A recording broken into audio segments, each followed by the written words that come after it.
Iba't ibang klase ng pagpapapayat ang nauuso ngayon. Isa na dito ang Zumba exercise na kinagigiliwan ng marami. Pero para sa mga ayaw mapagod ng husto at sumakit ang buong katawan, alam nyo ba na nauuso na rin ngayon ang simpleng pagtapak-tapak sa device na ito para maging fit and sexy at gumanda ang sirkulasyon ng dugo sa katawan?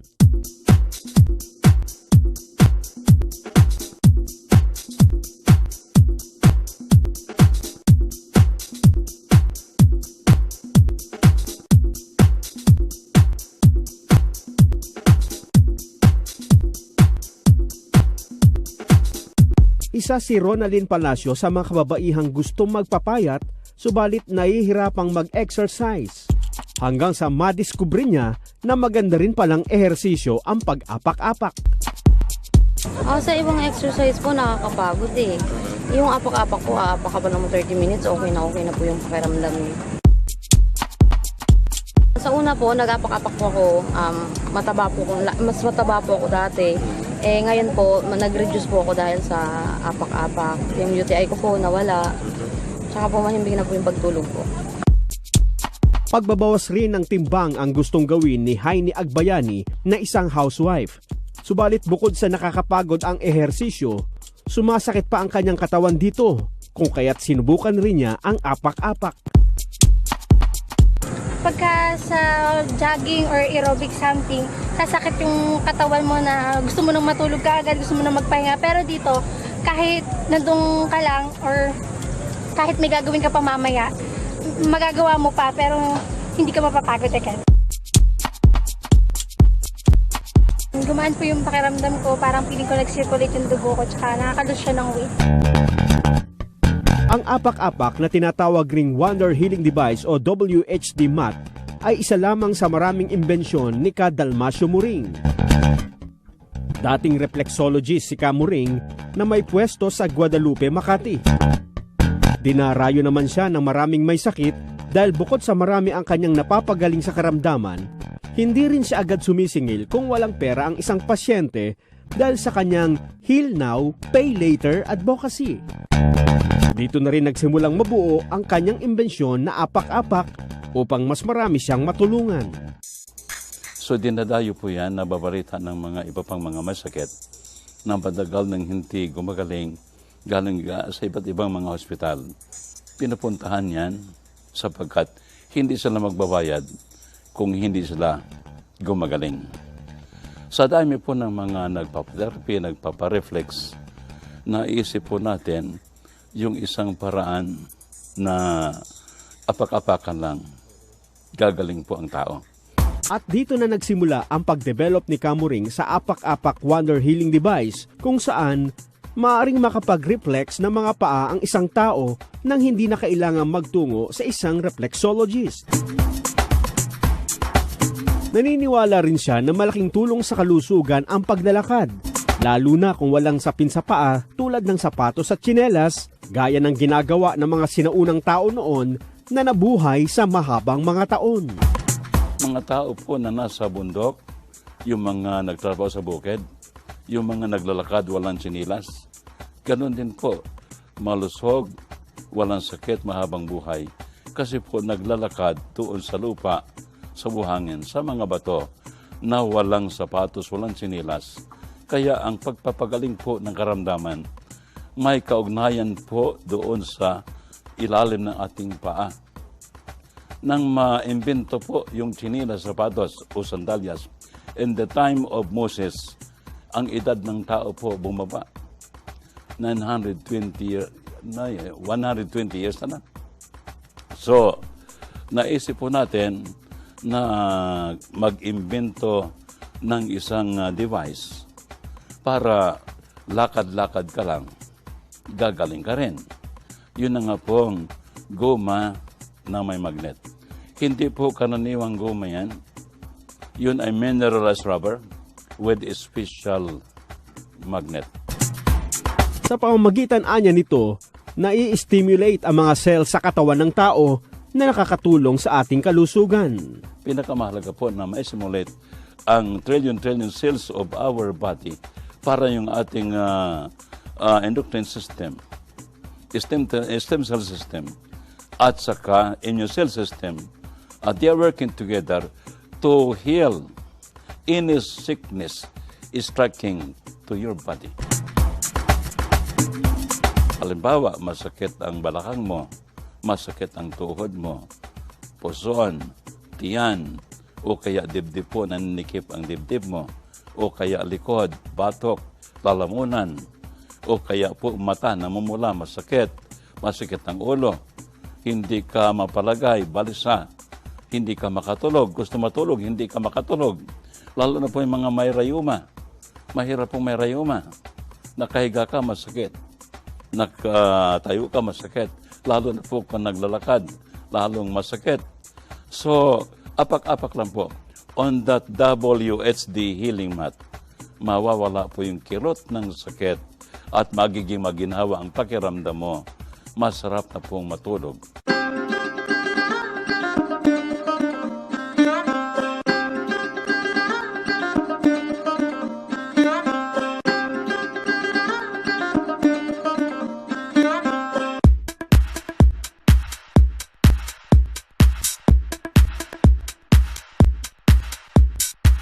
Sari-saring sakit naman ang naranasan ni Ginoong Moises Payag. Mula sa pagiging diabetiko, mataas rin ang kanyang blood pressure, manhid ang kanang bahagi ng kanyang katawan mula paa hanggang balikat, may asthma at may Parkinson's disease pa. Nasubukan rin daw niya ang lahat ng uri ng medisina at halamang gamot. Naisipan rin niyang subukan ang apak-apak na imbensyon ni Kamuning nang mabalita ang posible itong makatulong sa paggaling ng kanyang karamdaman. Kaya ako nandito, gusto ko akong malaman yung healing wonder mat na yan, kung ano yan. Pinaliwanag sa akin. Nagpaliwanag sa akin, tinignan ko.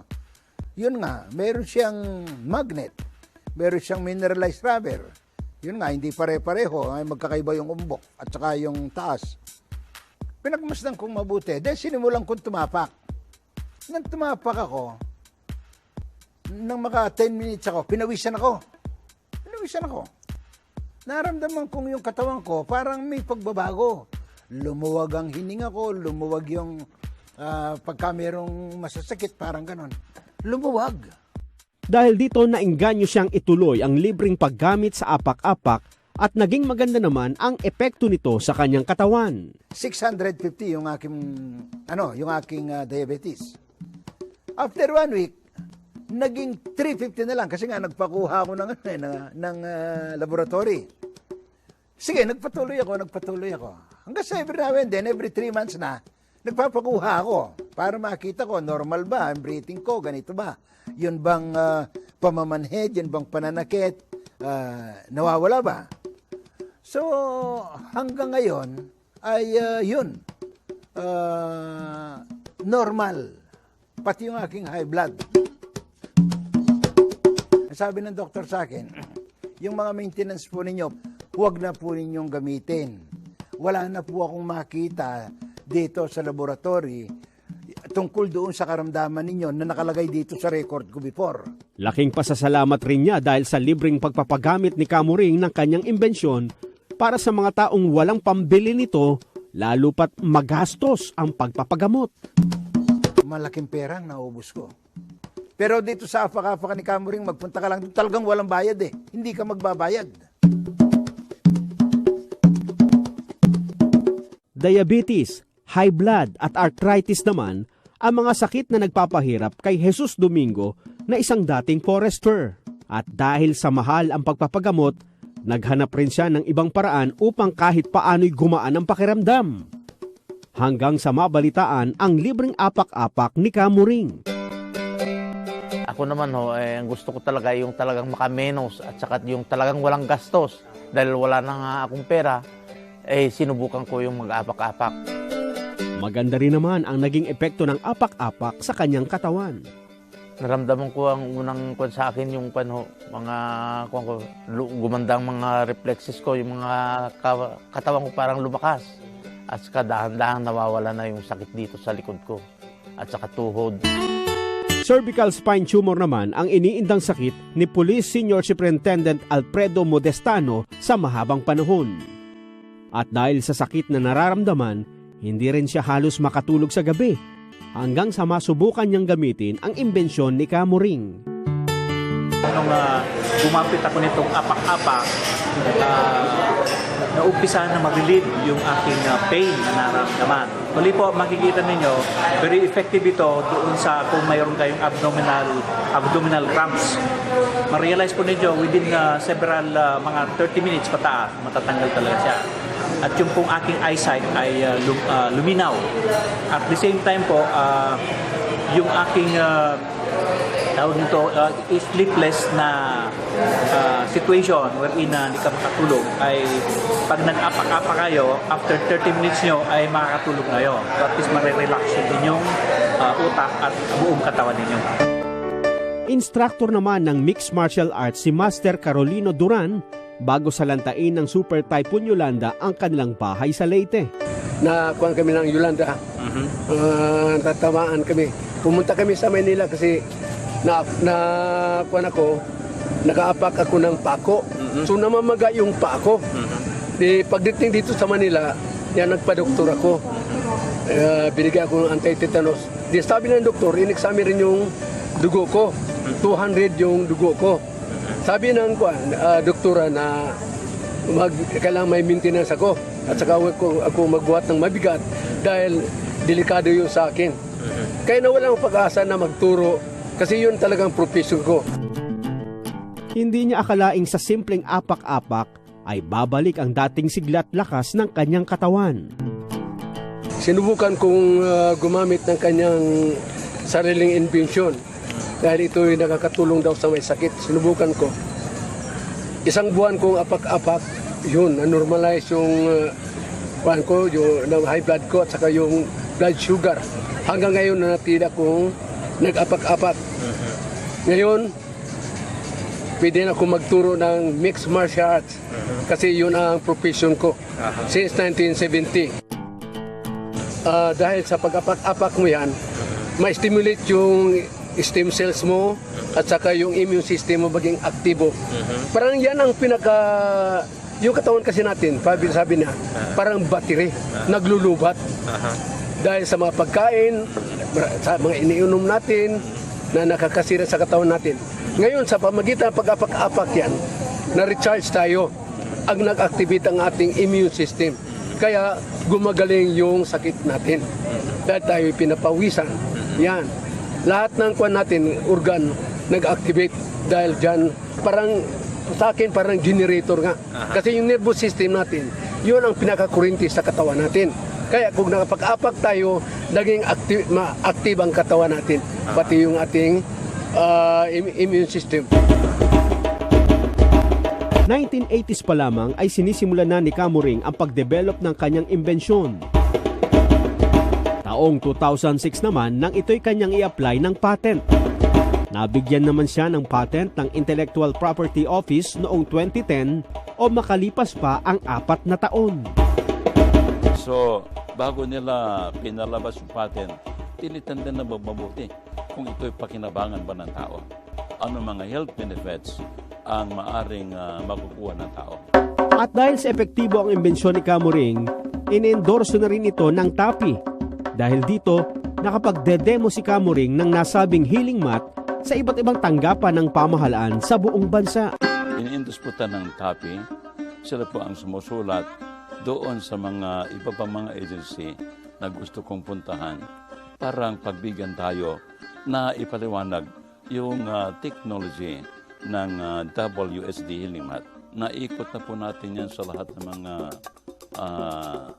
regional offices ng BIR, Luzon, Visayas, Mindanao. Naniniwala si Kamuring na malaking tulong ang kanyang imbensyon sa marami nating kababayan. Hindi lang sa mga gustong magpa-sexy, kundi lalo na sa mga nais gumaling sa karamdaman. Ito ang dahilan kung kaya't ipinagagamit niya ito ng libre sa iba't ibang mga lugar para sa lahat ng gustong makasubok sa galing ng kanyang imbensyon.